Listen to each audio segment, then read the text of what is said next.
Good morning, everybody. I think we should get started. Please. Thank you. Well, okay, it's my happy privilege to introduce the speaker of today, which is José E García-Albea. He's coming from Universitat Rovira i Virgili. He's professor there in basic psychology or experimental psychology. And I want to thank him very much for being here. I think it's an honor for us to have him here. He's been also a former professor here at our university, so somehow he's coming back home, and we want to feel you welcome to your house. And it's easy to introduce him because Professor José E García-Albea is an outstanding researcher in the very realm of cognitive science, which is the main topic it's going to be discussed here today. So he's done very important contributions, both empirically and theoretically. In the empirical field, he's been working for a long time in language processing from top to bottom. I mean, he's been researching from acoustic phonetics even to semantics, and both in perception and production. And theoretically, he's also developed good ideas about the foundations of psychology and cognitive science in itself. So I think that it's in these rough times where it's much more appreciated to know how to do things, to know what things have to be done. Is a good time to wait, to stop and think. And I believe that that's what's going to happen here today. So they're all yours.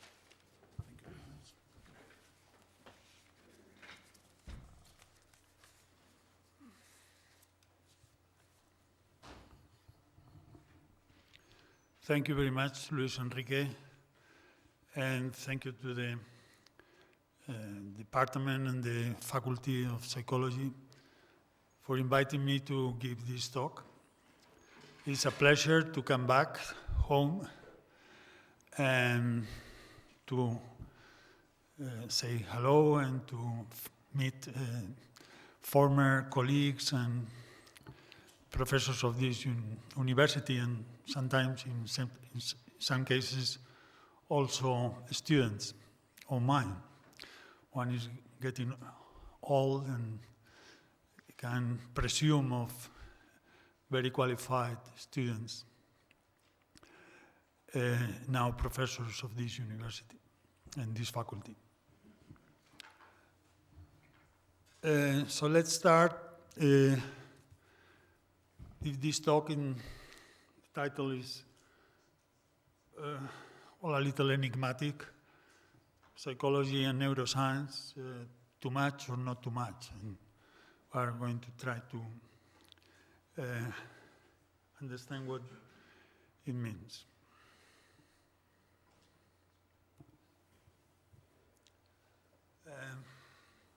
As a general outline of this talk, I'm going to start with some preliminary observations, just to, give some stipulations from the beginning. And then I'm going to face this issue about what is this big discovery of science of all times. And what is the matching problem that we are going to face with this expression of much or not too much.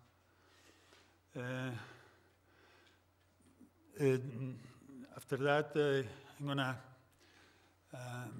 give some review of the history of psychology from the birth of this new science to the present times, to see how this relation between psychology and neuroscience has been developed. Following that, I'm going to face, one of the central points of this talk, that is I have called it the neuro boom. Other authors call it neuromania, or there is a book in English in Oxford University Press. It's not in Spanish, it's Neuromania. by Paolo Lagrenzi and Carlo Milità. There are several publications in recent times about this issue, and I myself published a paper in the Revista de Neurología last year. It's called Usos y Abusos de lo Neuro, and several years ago, in 2005, another paper on if, well, the Spanish was in Cognitiva, now has disappeared, but was kind of relevant journal in the Spanish circles of basic psychology, and was entitled La neurociencia cognitiva, algo más que una cuestión de marketing. So I have been thinking about these issues on the neuro, what I'm going to face here, the neuro boom. And finally, as a final remarks, I'm going to try to say something about this question. If psychology has been abused by cognitive neuroscience. And the justification for this question is, you can find it in many places in the literature. But for example, in the preface of a well-known book by Michael Gazzaniga, one of the leaders of the cognitive neuroscience movement, the book is entitled The Mind's Past. He literally says,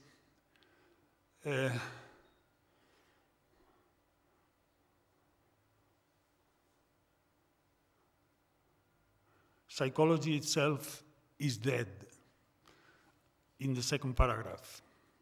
Or to put it another way, psychology is in a funny situation, then starts with a reference to his colleague Dartmouth, who is constructing a magnificent new building for psychology, but its 4 stories go like this. The basement is all neuroscience. The first floor is devoted to classrooms and administration. The second floor houses social psychology. The third floor, cognitive science, and the fourth, cognitive neuroscience. And he asked himself, why is it called the psychology building? Well, I'll try to say something about this problem. I think it would be interesting. And after what I had to say, I try to not to have a long talk.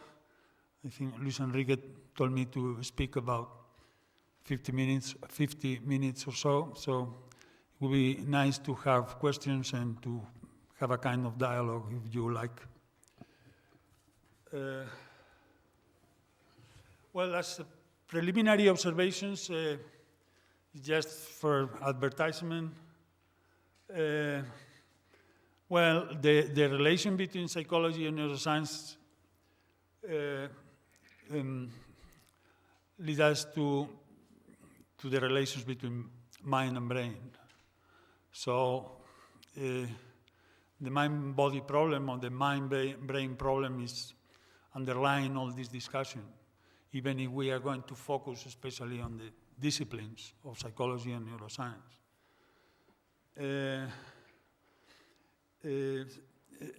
Another advertisement is that when I use the term neuroscience, I suppose that it means something more or less like neurology. Even etymologically, neuroscience and neurology are synonymous. The thing is that probably if the term neuroscience has been more in use, has to do with something special about the use of neuroscience instead of the use of neurology. But that's at least a terminological question, of course, but it would be interesting to try to see what is underlying the use of the term neuroscience. mostly used in plural.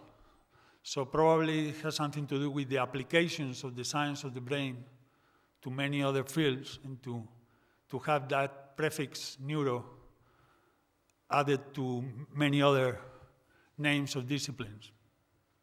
But in principle, neuroscience and neurology, at least for me, refer to the same object, to the same discipline, to the same thing.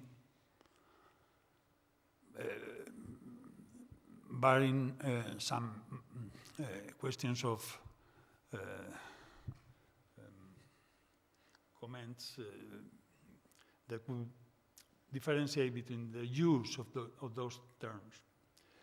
And another thing is just that when I speak about the brain, I use a kind of metonymy or kind of mereology, no? That I take the part for the whole. I really want to refer to nervous system in general, but, well, let's take the brain like as the central organ of the nervous system to refer to the nervous system and even to the organism. There is a debate, some discussion about the nervous system, even if it's, as we are going to see, so important for the causation of the mental life of the object of psychology. The nervous system functions in a whole that is the whole organism. So it would be relatively similar to speak about the brain-mind relation as the body-mind relation. But anyway, let's take the brain as the reference and the use. But I have wish to at least to mention this use. Well, said the big discovery and the matching issue. What is the big discovery that I refer to? And that discovery has not depended of the emergence of the neuroscience as it's nowadays understood. It had to wait until the present. Has been the result of a development of the interest for the organism and the different systems and organs of the organism. And it has been a discovery, I think it's the biggest discovery of the neuroscience. To ascertain and to have arrived to the consensus that our mental life depends primarily, directly, proximally on the nervous system, on the brain. No, always that has been clear. Even if Hippocrates, the father of the medicine, speaking about the sacred illness, epilepsy, already